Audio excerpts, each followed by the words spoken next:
The X-Files, Season 10. If you guys didn't know, I'm kind of a giant X-Files fan. Yeah, I grew up watching it in the 90s. It was the one thing Sunday nights that my parents said, yeah, you can stay up. It's a school night, but you can stay up to watch The X-Files because we know it's good. It's good quality entertainment, and your young mind should be exposed to it. All of the creatures and the gore and the violence.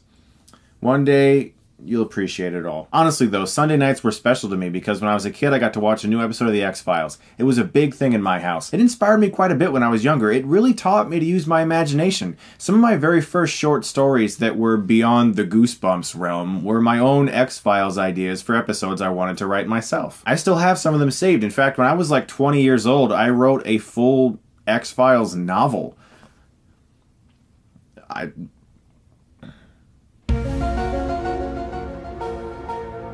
I've seen the highs of the first 6 seasons, and I've seen the lows of the 7, the 8s, and the 9s. 7's okay, but 8 and 9, problems there. So I was pumped out of my mind for new X-Files. I was so excited to see where they could possibly take this show. I wanted to see what it was going to be like, because 6 episodes isn't quite a bit. And I'm going to give you my quick, concise thoughts on each episode with some minor spoilers following. So if you don't want to know too many plot details, don't pay attention to this review. Check out the show and then watch my review. Or if you don't care, if you've seen it already, let's just have fun talking about the X-Files stuff. And please be sure to leave your comments below about how, since I'm a fan of the X-Files and have been a fan my entire life, my opinion doesn't matter anymore, because once you become a fan of something, it doesn't matter. You can't state your opinion.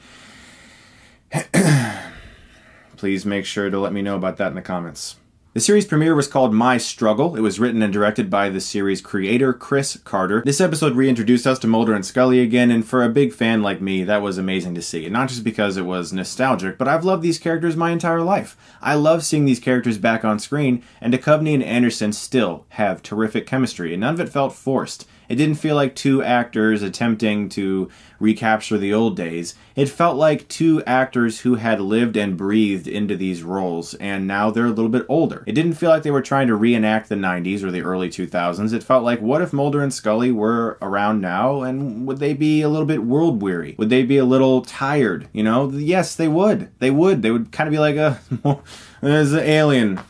Damn it. They were amazing in this episode, and they were by far my favorite thing about episode 1. The thing that I didn't like too much about the season premiere was Joel McHale as a conspiracy theorist who runs this internet blog show or something where he talks about alien DNA and all the things that he thinks the world's going to end, and the government hiding things in the air, and, you know, he really didn't work for me in this show. Whenever I see Joel McHale, I kind of see the same character he plays. He always has very similar mannerisms in every role he takes, and even though this is a more serious role, for me, he just did not fit in this series. And one thing I liked about this episode was it sort of switched up the skeptic-believer roles. Mulder was always the believer, Scully was always the skeptic, and in this episode it was sort of switched. We got to see Mulder kind of being like, no, I don't know about this. And Scully was like, no, Mulder, it's some stuff is happening. I like switching up the characters like that. The show has done that before in the past, but here it was a welcome thing to see. My problem with episode 1 and the majority of this season is that the mythology just was not interesting. Once all of the info comes out and they're like, here's what's going to happen, there's conspiracies and all of this stuff, and it's in the air and it's in the cell phones and aliens, I was just like, look, I love the X-Files. I've been a fan my whole life, but let's move on from the alien thing. Maybe we can, in some way, just have a 6-episode event series that encapsulates one really amazing plot, but no, it's more aliens, and it just wasn't very interesting. It felt like a retread of things we had seen before. While I enjoyed the episode overall, I just didn't care so much about the new mythology. Episode 2 was called Founder's Mutation. It was directed by James Wong, who made my least favorite movie of all time. But no, he's always given really good things to the X-Files. A lot of his episodes are fantastic. He's a very good writer, actually, and not too bad of a director. I don't know what happened with Dragon Ball Evolution, but it wasn't a mythology episode, it was a Monster of the Week episode. If you don't know anything about the X-Files, what that is it's a standalone episode. It doesn't have an effect on anything else, it's just one specific episode that is its own encapsulated story. And just between you and me, those are always my favorites. I always loved the Monster of the Week episodes. I never really cared that much about the mythology of the X-Files. Sometimes it's good and sometimes it's bad, but my favorite episodes were always those standalone ones, and Founder's Mutation I thought was a really fun one. Now we get to episode 3, Mulder and Scully Meet the Were-Monster. This was written by Darren Morgan, who is one of the series' best writers, having written some of the best episodes like Humbug, Clyde Bruckman's Final Repros, Jose Chung's From Outer Space. He wrote most of the series' hilarious episodes, and this episode was friggin' phenomenal. This was my favorite episode of the entire season by far. One of the things I loved about it was how we have a monster, and you think this monster is running around eating people, but it's actually just a monster that for some reason started turning into a human.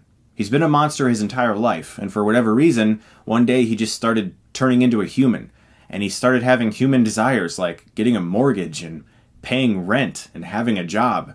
And he can't explain it. It's genius writing, and it was by far my favorite episode of the entire season. This episode also had a ton of great Easter eggs, like Mulder waking up in bed wearing these tight red underwear, a total throwback to his infamous red Speedo from back in the day, as well as Fox Mulder poking his head through a fox in the hotel wall. Really great stuff. It's just little things like that that are so funny. There's also a great sequence where Mulder is trying to explain to Scully why he thinks this thing that they're after is a monster, and it's great. It's by far my favorite episode of the season. It also had a really touching tribute to Kim Manners, the director who passed away, who made so many episodes by actually having a gravestone with his name on it in the episode. I thought that was really nice to see. The next episode was called Home Again. And when I saw that episode, I was very excited because one of my favorite eps was Season 4, Home, one of the most violent and disturbing episodes of the entire show. That episode only aired one time on Fox back in the day initially because it was so disturbing they didn't re-air it again until much later. So when it comes to this new episode called Home Again,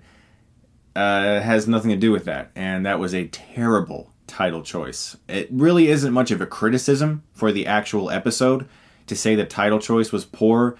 It just got a lot of people, myself included, excited for another entry into that crazy family that were basically cannibals, and it was exciting and nothing happened, and it was like, oh, okay. That being said, I did overall enjoy this episode. It was sort of about this guy who's like the overseer of the homeless. It's this monster / man who lives inside of a trash truck and comes out and kills people who are endangering the homeless.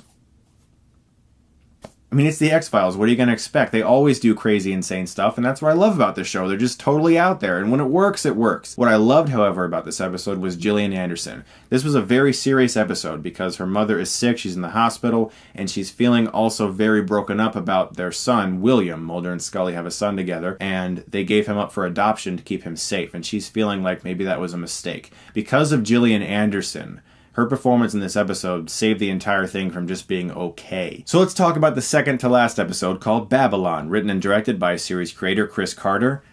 I hate this episode. I hate it. It was awful. It was a complete disgrace to the X-Files, and not just because it was weird and out there, because as I've already stated, one of my favorite things about the X-Files is that it's just so strange and they just go for it sometimes. This episode was so jumbled and so poorly constructed, very badly directed, and the writing was even worse. The villains in this episode are a complete cliche and totally unnecessary. The more serious, heavy-handed plot of this episode, while being mixed with Mulder wanting to do mushrooms to somehow communicate with someone, to try to get information out of that individual, and then we get the most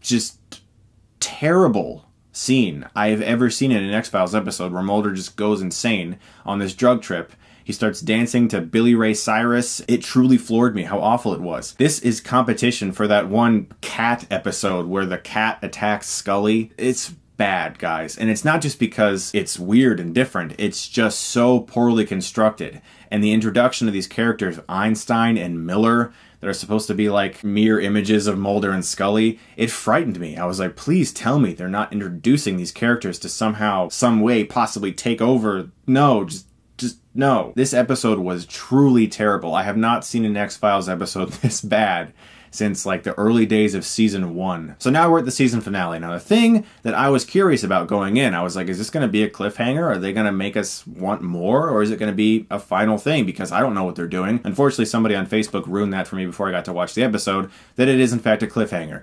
That was surprising to me because that sets up a season 11. I liked the cliffhanger. I got chills during the cliffhanger, and I mean it. This was a fast-paced episode. I found it very tense. I did think it was better than episode 1. It wasn't great. It wasn't an amazing season finale, but it was fast-paced. There was an excellent fight scene with Mulder and some random guy. We finally got some action. I was excited for some action, and it was also really cool because there's kind of a thing with the X-Files.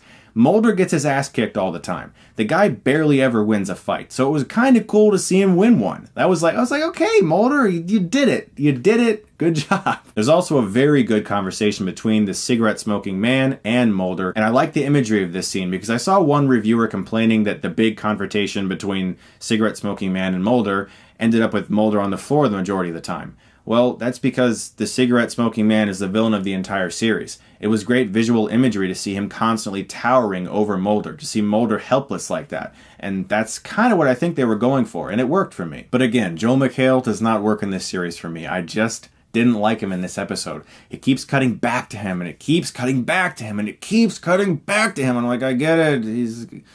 He's got the theories about conspiracy. I like the way this ended because it hinted at something big for the X-Files. I'm excited to see where season 11 goes. If we get to season 11, they better make one. I mean, they can't just leave the X-Files hanging like this. So overall, how do I feel about season 10? The pros are obviously Duchovny and Anderson are excellent with one another. Duchovny as an actor has improved since his early days on the X-Files, and Anderson is still magnificent in this role, and they work amazingly together. And it was great to see Skinner back, but there really was not enough of Skinner. We needed more Skinner.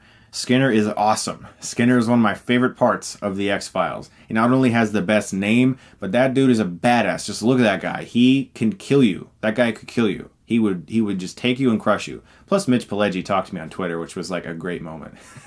And one thing that was sorely lacking from this season for me was Rob Bowman, one of the best directors from the original show, who directed the first X-Files movie, Fight the Future. I'm not sure if he had commitments with the show Castle that he's working on right now, but he made some of the series' best episodes. He was very good with action, and that's another thing that was missing from this season. There wasn't really that much action, but I was missing Rob Bowman's more visceral take on the show. So let's talk about my major issue with season 10, and what it is unfortunately Chris Carter, the creator of the entire show. I thank Chris Carter. I thank him for creating a great show and for inspiring me a lot as a kid and as an adult, but he has kind of become the show's weakest link.